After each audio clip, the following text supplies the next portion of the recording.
Salut et bienvenue dans l'ombre des médias, nouvelle chaîne YouTube qui va vous permettre d'entrer dans les coulisses de la télévision, de la radio, du cinéma, d'internet ou encore de la presse papier.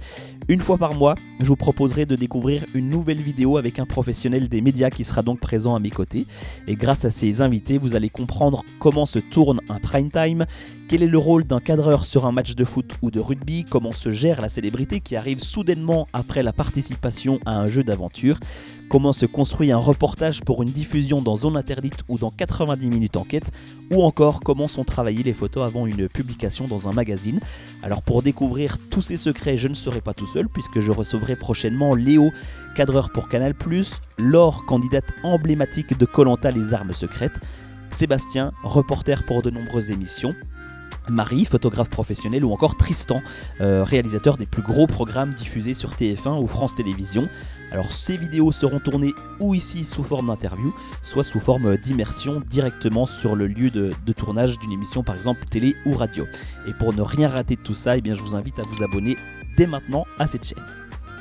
Ce que vous ne voyez pas se cache dans l'ombre des médias. Et justement, pourquoi cette chaîne ? Alors, parce que depuis l'âge de 10 ans, je suis passionné par l'univers de l'audiovisuel. Alors, je ne saurais même pas expliquer d'où me vient cette passion, mais depuis tout petit, j'ai toujours été attiré par le côté magique de la télévision.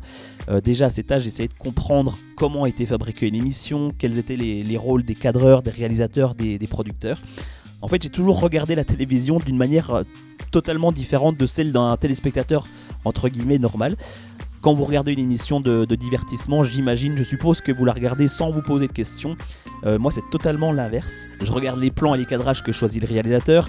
J'essaye de compter le nombre de caméras utilisées, si ce sont des caméras robotisées, caméras à épaule, caméras lourdes ou une steadicam. Je lis les noms qui défilent dans les génériques.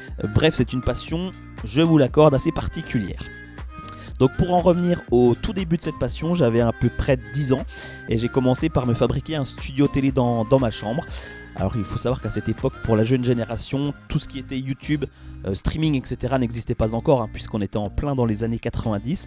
Donc je me débrouillais avec les moyens du bord et j'étais mon seul public d'ailleurs.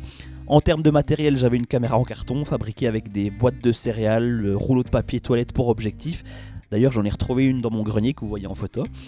En guise de retour, j'avais un petit miroir posé juste à côté donc de ma caméra en carton, et tous les soirs j'animais des émissions musicales et des jeux avec un faux public, des faux téléspectateurs, et ça a duré quand même pendant des années.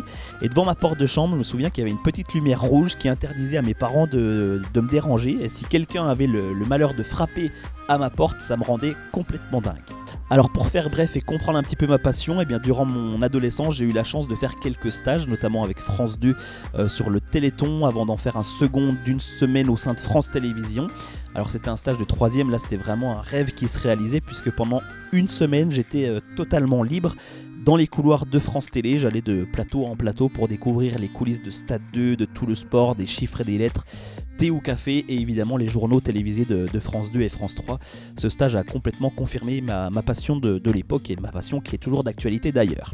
Alors plus tard, j'ai eu la chance d'être pris de nouveau en stage à France 2 et c'est là que j'ai rencontré Tristan Carnet, un réalisateur qui est un exemple de réussite pour moi aujourd'hui et qui est d'ailleurs l'un des 5 voire des 3 réalisateurs les plus prisés par les chaînes de télévision. Ensuite, à mes 18 ans, je suis parti vivre une année sur Paris et dès que j'en avais l'occasion, j'allais traîner près des studios de la Plaine Saint-Denis, là où sont tournées de nombreuses d'ailleurs émissions encore aujourd'hui. Et à cette époque, c'était la toute première saison de Love Story et ça, je m'en souviens très bien parce que je tournais autour de la Maison des Secrets, que j'avais d'ailleurs pris en photo pour repartir avec un souvenir. Et là, il y a un vigile qui est venu jusqu'à moi pour me demander d'effacer la photo que je venais de prendre tellement tout était secret, parce que c'était le tout début de la télé-réalité. Toujours à Saint-Denis, je m'étais rapproché du studio 107 où se déroulaient les enregistrements du Big Deal, si vous vous souvenez, présenté à l'époque par Vincent Lagaffe. Et les tournages étaient terminés et une dame qui travaillait sur cette émission me voyait dehors assez curieux en train de traîner autour du studio et m'a donc invité à visiter les coulisses de l'émission. Alors pour moi c'était quelque chose de totalement magique d'entrer dans ce studio, découvrir l'arrière du décor jusqu'à l'atelier où étaient fabriqués les costumes de l'animateur, c'était génial. S'en est suivi plusieurs autres visites de studio, notamment celui de Vivement Dimanche avec Michel Drucker, de l'émission Ça se discute avec Jean-Luc Delarue, ou encore celui du Morning Live qui était d'ailleurs à peine plus grand que le studio qui est derrière moi. Alors j'ai eu la chance donc d'en visiter quelques-uns avec toujours des yeux qui pétillaient en découvrant l'envers du décor et toujours avec cette odeur un petit peu particulière des studios de télé. Et puis enfin, bien des années plus tard, j'ai eu l'occasion d'investir dans du matériel pour proposer mes services et donc tourner des films pour différentes entreprises, différentes structures, ce que je fais d'ailleurs toujours aujourd'hui. Et c'est un univers qui me passionne, qui continue de me passionner et que j'aimerais donc partager avec vous. Donc si toute cette magie vous intéresse, pensez à vous abonner à cette chaîne et quant à moi, je vous retrouve très prochainement pour vous dévoiler les coulisses des médias. À bientôt. Ce que vous ne voyez pas se cache dans l'ombre des médias.